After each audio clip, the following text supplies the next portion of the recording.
नमस्कार साथियों, मैं हूं संदीप सिंह और आप देख रहे हैं अभ्यर्थी डायरी। आज हम यूपीएससी मेंस 2025 के सबसे सुंदर और सबसे दार्शनिक निबंधों में से एक को समझने वाले हैं। वर्ष बहुत कुछ सिखाते हैं जो दिन कभी नहीं सिखा पाते, लेकिन इस वीडियो में मैं आपको केवल निबंध नहीं लिखाऊंगा, मैं आपको यह समझाऊंगा कि यूपीएससी इस विषय के माध्यम से आपसे वास्तव में पूछना क्या चाहता है। इस निबंध को देखने के बाद में सबसे पहला प्रश्न उठता है, क्या यह निबंध समय का महत्व बताने वाला निबंध है? पहली नजर में ऐसा लगता है, लेकिन यदि आप इसी स्तर पर रुक गए तो निबंध सामान्य बन जाएगा। यह निबंध केवल समय की बात नहीं करता, यह समय के साथ अर्जित अनुभव की बात करता है। यही इस निबंध का वास्तविक दर्शन है। ध्यान रखिए, समय और अनुभव एक ही चीज नहीं है। समय तो सभी के पास समान होता है, लेकिन अनुभव सभी के पास समान नहीं होता है। इसलिए दो लोग समान वर्षों तक समान काम करने के बाद भी समान स्तर पर नहीं पहुंचते।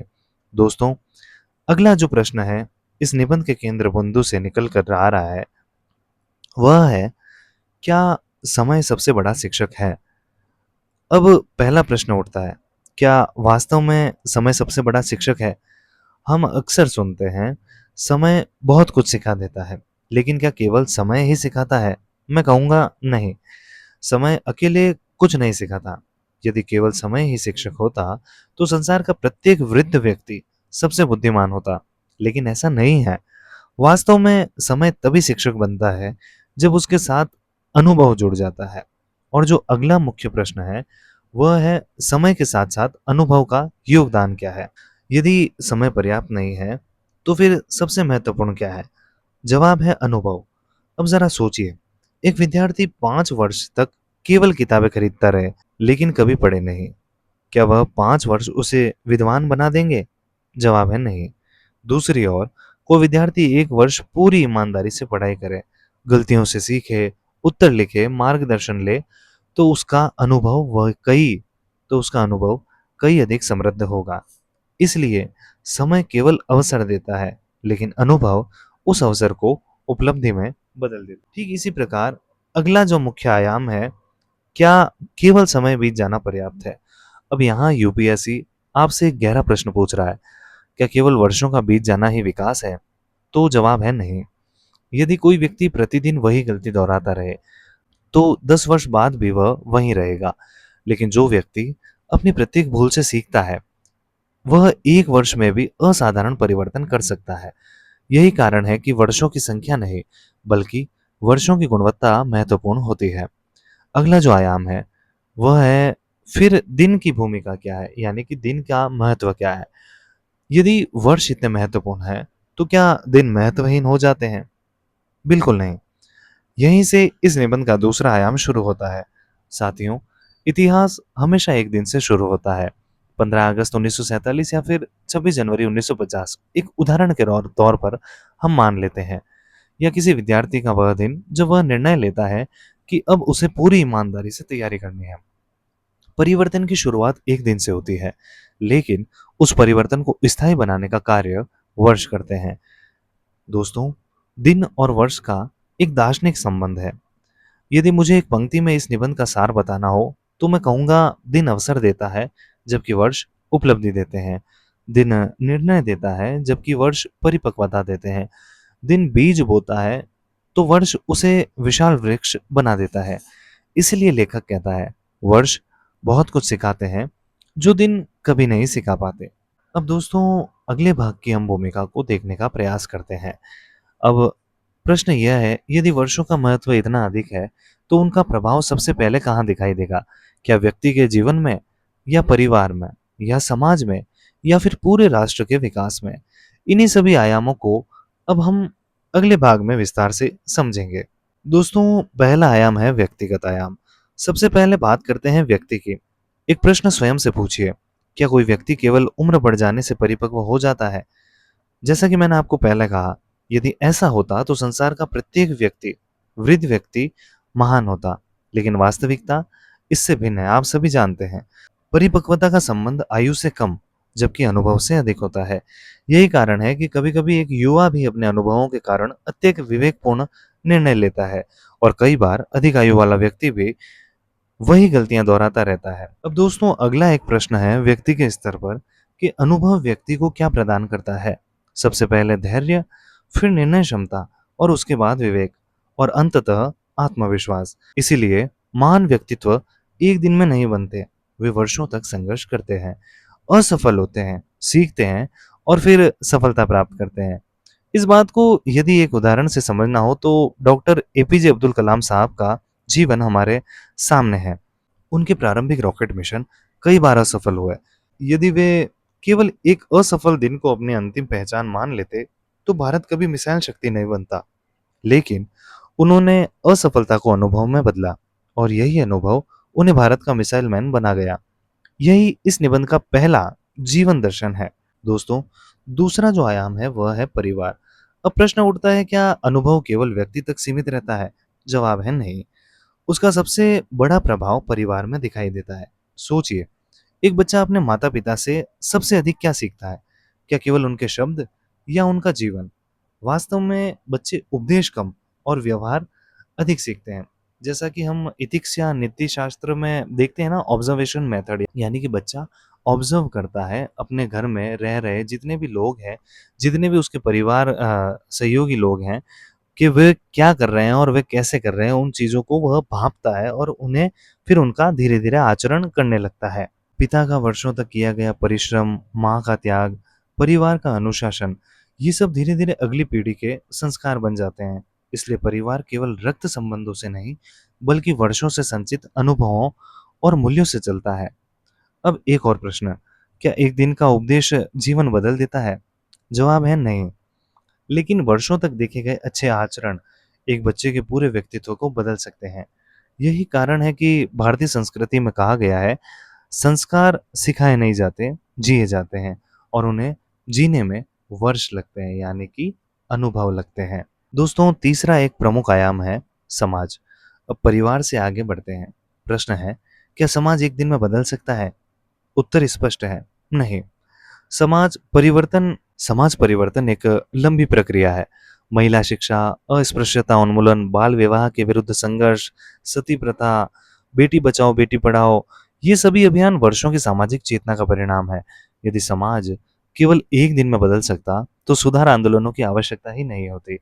यही कारण है कि समाज में स्थायी परिवर्तन जागरूकता, संवाद, शिक्षा और निरंतर प्रयास से आता है। अर्थात दिन आंदोलन शुरू कर सकता है, लेकिन वर्ष उसे सामाजिक परिवर्तन में बदलते हैं।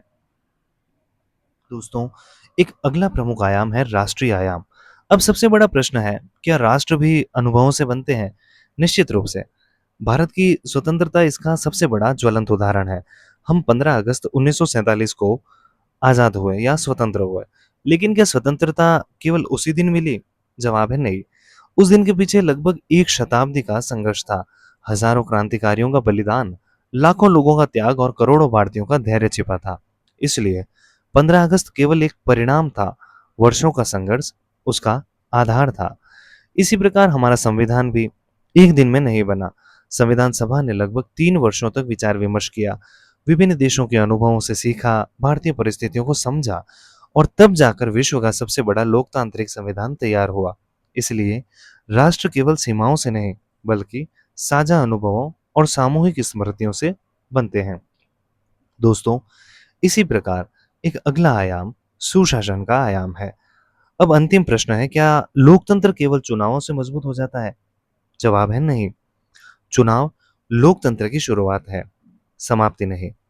एक सफल लोकतंत्र के लिए आवश्यक है मजबूत संस्थाएं, जागरूक नागरिक, उत्तरदायी प्रशासन, निष्पक्ष न्यायपालिका और संवैधानिक मूल्यों के प्रति आस्था। ये सब एक दिन में नहीं बनते, इनके निर्माण में दशकों लगते हैं। यही कारण है कि भारत का लोकतंत्र केवल चुनावों की सफलता नहीं, बल्कि संस्थाओं के निरंतर परिपक्व होने की कहानी भी है। और यही इस निबंध का संदेश है। सुशासन तत्काल नहीं मिलता, वह वर्षों के अनुभव, विश्वास और संस्थागत विकास का परिणाम होता है। दोस्तों अब अगले भाग की भूमिका के ऊपर आते हैं, जिसमें हम आर्थिक और वैज्ञानिक प्रगति के बारे में चर्चा करेंगे। ये भी एक प्रमुख आयाम है। लेकिन आगे बढ़ने से पहले एक प्रमुख सवाल, क्या केवल मनुष्य ही वर्षों से सीखता है, या विज्ञान भी, या फिर प्रकृति भी, या पूरा ब्रह्मांड भी यही संदेश देता है? दोस्तों, अब तक हमने देखा कि व्यक्ति, परिवार, समाज, राष्ट्र और सुशासन सभी वर्षों के अनुभव से विकसित होते हैं। लेकिन अब एक नया प्रश्न उठता है, क्या विज्ञान भी हमें यही शिक्षा देता है? इसका उत्तर है हाँ। विज्ञान शायद इस निबंध का सबसे सशक्त प्रमाण है। सोचिए, क्या कोई वैज्ञानिक खोज एक दिन में होती है? क्या थॉमस अल्वा एडिसन ने एक दिन में ही बल्ब का आविष्कार किया था? क्या कोई अंतरिक्ष मिशन केवल लॉन्च वाले दिन ही सफल होता है? बिल्कुल नहीं। विज्ञान का प्रत्येक बड़ा आविष्कार हजारों विफल प्रयोगों, सैकड़ों संशोधनों और वर्षों के धैर्य का परिणाम होता है।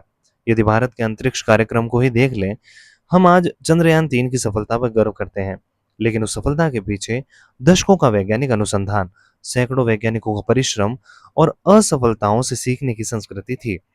यदि केवल एक असफल दिन देखकर इसरो रुक गया होता, तो भारत आज अंतरिक्ष महाशक्ति बनने की दिशा में नहीं बढ़ता।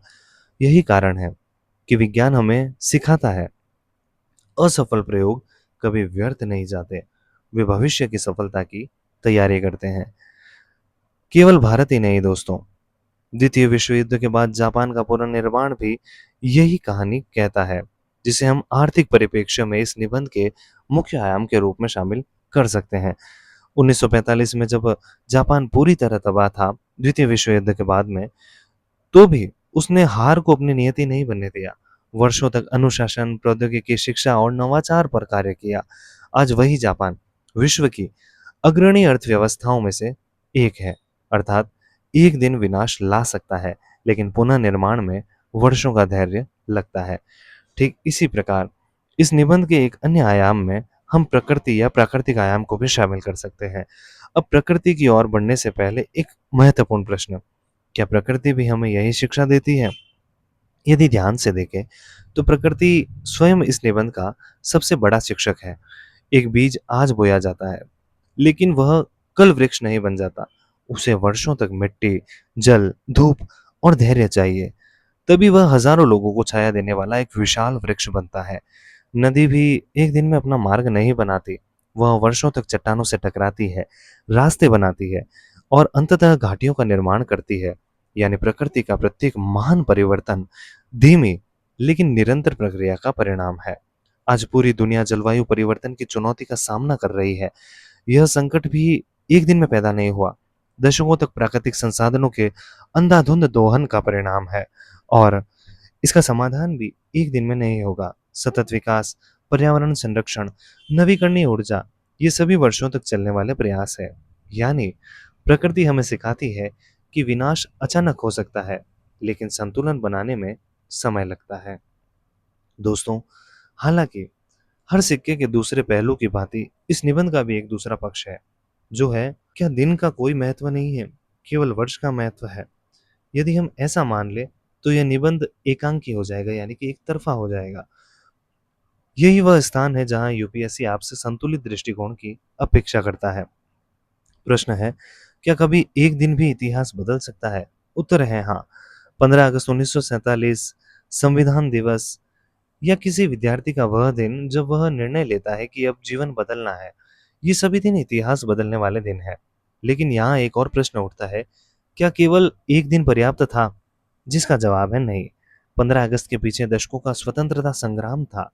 26 जनवरी के पीछे वर्षों का संवैधानिक चिंतन, एक विद्यार्थी के निर्णय के पीछे भी वर्षों की आकांक्षाएं होती है। इसलिए दिन परिवर्तन की शुरुआत करता है, तो वर्ष उस परिवर्तन को स्थायी बनाता है। इसे एक सरल उदाहरण से समझिए। यदि किसी किसान ने आज बीज बोया, तो क्या कल फसल मिल जाएगी? नहीं।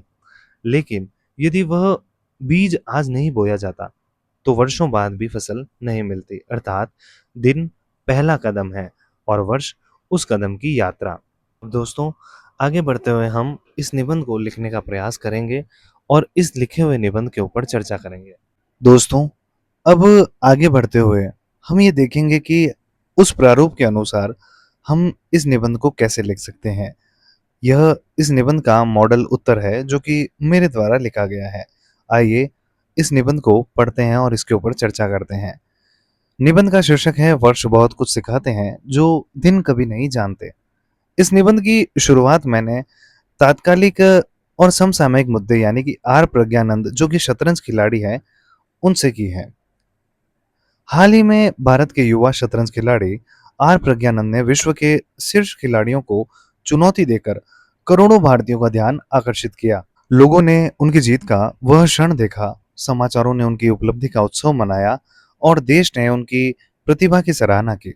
किंतु उस एक क्षण के पीछे छिपे हजारों घंटे के अभ्यास, अनगिनत पराजयों, आत्ममंथन और वर्षों के अनुशासन पर बहुत कम लोगों की दृष्टि गई। वास्तव में संसार उपलब्धि के शिखर को देखता है, उसकी नींव को नहीं। यही जीवन का शाश्वत सत्य है कि सफलता का प्रत्येक दिन वर्षों की तपस्या का दृश्य रूप होता है। इसी कारण कहा गया है कि वर्ष बहुत कुछ सिखाते हैं जो दिन कभी नहीं जानते। दोस्तों, इस निबंध शीर्षक को चरितार्थ करते हुए इस निबंध के मूल केंद्र को यानी कि मैंने जैसा आपको कहा था वर्ष यानी कि अनुभव, उन अनुभवों के आधार पर मैंने यहाँ पर आर प्रज्ञानंद जो कि शतरंज के खिलाड़ी है उनकी उस वास्तविक घटना को यहाँ पर प्रस्तावना में शामिल किया है। अब आइए मुख्य भाग को देखते हैं। किंतु वास्तव में क्या समय ही सबसे बड़ा शिक्षक है या समय के साथ साथ अर्जित अनुभव भी? यदि केवल वर्षों का बीतना ही पर्याप्त होता तो क्या प्रत्येक वृद्ध व्यक्ति विवेकवान होता? और यदि कुछ दिन वास्तव में इतिहास बदल देते हैं तो वर्षों की भूमिका क्या है? इन वर्षों का उत्तर खोजे बिना इस विषय की वास्तविक आत्मा तक पहुंचना संभव नहीं है। इन प्रश्नों का उत्तर हमें यह समझने में सहायता करता है कि इस विषय का वास्तविक केंद्र समय नहीं बल्कि समय के साथ साथ अर्जित अनुभव है। जैसा कि मैंने आपको संरचना में भी बताया था कि इस पूरे निबंध का जो मुख्य भावार्थ है वह क्या है? समय के साथ साथ अर्जित अनुभव। वस्तुतः दिन और वर्ष परस्पर विरोधी नहीं बल्कि एक दूसरे के पूरक है। दिन परिवर्तन का प्रारंभ है जबकि वर्ष उस परिवर्तन को गहराई, स्थायित्व और परिपक्वता प्रदान करते हैं। एक दिन अवसर दे सकता है किंतु उस अवसर का सदुपयोग करने की क्षमता वर्षों की साधना से विकसित होती है। इसलिए इस कथन का आश्रय या अर्थ समय की मात्रा नहीं बल्कि समय की गुणवत्ता से है। सैनिकों ने ठीक कहा है, जीवन छोटा नहीं होता, हम उसका बड़ा भाग व्यर्थ कर देते हैं। अर्थात समय नहीं बल्कि उसका सार्थक उपयोग मनुष्य को महान बनाता है। यदि अनुभव ही समय का वास्तविक प्रतिफल है, तो सबसे पहले व्यक्ति के जीवन को समझना आवश्यक है। क्या किसी व्यक्ति का चरित्र एक दिन में बनता है? निसंदेह नहीं। मनुष्य जन्म से केवल संभावनाएं लेकर आता है। उसका व्यक्तित्व संघर्ष, अनुशासन और आत्मबंधन की भट्टी में तपकर विकसित होता है। धैर्य, नेतृत्व, निर्णय क्षमता और संवेदनशीलता किसी पुस्तक से नहीं बल्कि जीवन की निरंतर परीक्षाओं से अर्जित होती है। इसलिए जीवन की कठिनाइयां बाधाएं नहीं बल्कि ऐसे शिक्षक हैं जो मनुष्य को स्वयं से परिचित कराते हैं। इसी संदर्भ में एक प्रसिद्ध उक्ति है, अनुभव वह कंघी है जो जीवन हमें तब देता है जब हमारे बाल झड़ चुके होते हैं। यही कारण है कि असफलताएं भी समय के साथ साथ उपलब्धियों का आधार बन जाती है। प्रतियोगी परीक्षाओं में असफल विद्यार्थी, व्यापार में घाटा उठाने वाला उद्यमी तथा किसी प्रयोग में विफल वैज्ञानिक यदि आत्मचिंतन करे तो वही अनुभव उसके भविष्य की सबसे बड़ी पूंजी बन जाता है।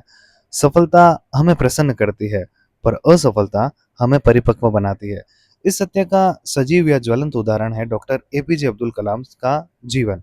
भारत की मिसाइल और अंतरिक्ष क्षमता किसी एक दिन की उपलब्धि नहीं थी। उसके पीछे दशकों का अनुसंधान, असंख्य असफल प्रयोग, अनुशासित परिश्रम और राष्ट्र के प्रति अटूट समर्पण था।